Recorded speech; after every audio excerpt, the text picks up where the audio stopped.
Now that the glue has dried, you might notice that your sides may or may not be a little bit uneven and they're caked with dried glue.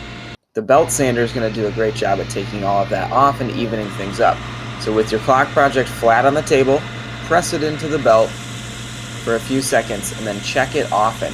You're looking for that side to be completely flat, free of any remaining glue.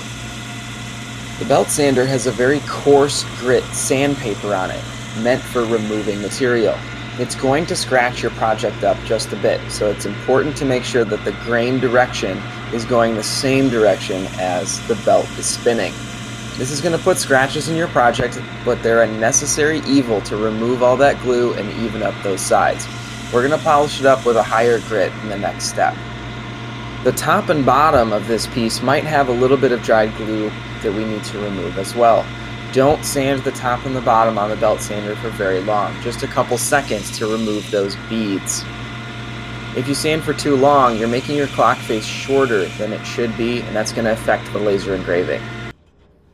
Next, use 120 or 150 grit sandpaper to remove any paper that might be stuck to the face, any remaining glue spots, any remaining pencil marks from all four sides of that piece. This is going to take several minutes. You can use a power sander, you can use a piece of sandpaper, or you can use a block sander.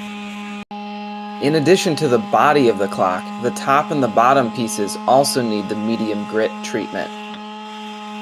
These pieces are more likely to have burn marks left behind by the cross cuts and the rip cuts from the miter saw and the table saw. Make sure you're removing all pencil, all burn marks, all glue.